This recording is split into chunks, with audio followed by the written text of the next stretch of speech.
is a 2,600-year-old prophecy about the fall of a Middle Eastern empire, end up, perfectly explaining a Korean grandfather shouting in the streets of Seoul in 1945. Right. It sounds completely unrelated at first glance. It really does. But today we are taking a deep dive into this fascinating stack of sources. We've got some deeply personal devotional reflections, some mid-20th century historical anecdotes, and the ancient biblical text of Nahum chapter 1. Yeah, and what's so compelling about these sources is how they use this ancient text.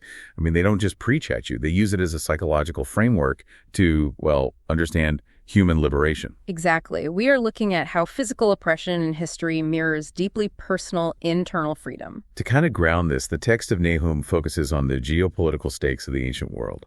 So specifically, it details the impending doom of Nineveh.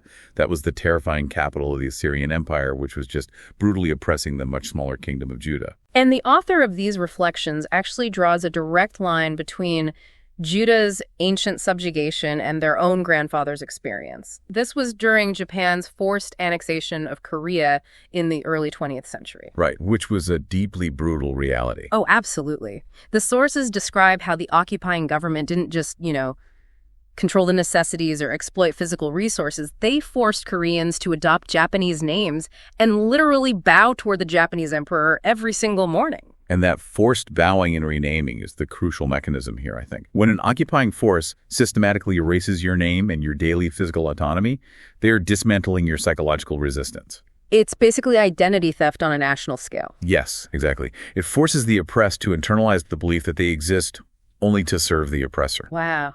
So when the ancient text of Nahum talks about God breaking the yoke from Judah's neck and bursting their bonds, it isn't just like a metaphor for a temporary tax break or something. Definitely not. The yoke is this deliberate, crushing erasure of a nation's core identity. And that total loss of autonomy under Japanese rule is exactly how the author frames the overwhelming explosion of joy in 1945. When Japan was defeated. Right. The grandfather ran into the streets screaming, "Long live Korean independence," with all his strength. And the source mentions that single phrase became his greatest lifelong treasure. That is just incredible. And the total psychological release of that national independence becomes the exact lens the author uses to understand their own spiritual conversion. How so? Well, the author looks back at their life before their faith and describes feeling like a slave to sin. But if we translate that through the yoke analogy we were just talking about, it's really about being trapped in destructive cycles. Oh, I see. Like knowing who you are supposed to be, but some internal oppressor dictates your actions, whether that is guilt, addiction, or crippling shame. Exactly. It acts just like an occupying military force. That internal occupying force makes you feel bound to something actively dismantling your true self. That makes a lot of sense. Yeah, and the author realizes that experiencing spiritual salvation felt identically miraculous to a nation suddenly realizing the occupying army has just vanished overnight. Wait, I need to genuinely challenge the mechanics of how this text describes that liberation, though. Because if this is fundamentally a message about peace and freedom, why does Nahum use such incredibly violent imagery? That is a very fair question. Right, because the text compares the oppressors to tangled thorns and fully dried stubble being completely consumed by fire. How is a literal massacre supposed to be synonymous with a message of peace? Well, it looks completely contradictory until you view it from the perspective of the hostage. The sources argue that this divine judgment is actually a highly targeted rescue mission. A rescue mission. Okay, unpack that a bit. So when an oppressor's entire system is built on violently crushing your identity, like Assyria did to Judah or the Japanese Empire did in Korea, you cannot simply negotiate a compromise. Because the system itself is the problem. Exactly. The oppressor's power structure must be completely dismantled for the oppressed to survive. So the burning of the thorns isn't blind, chaotic wrath.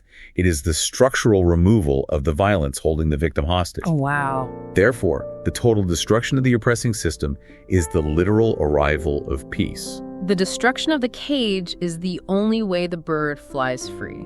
That is a really powerful way to look at it. It really is. And the sources challenge you to look at your own life right now.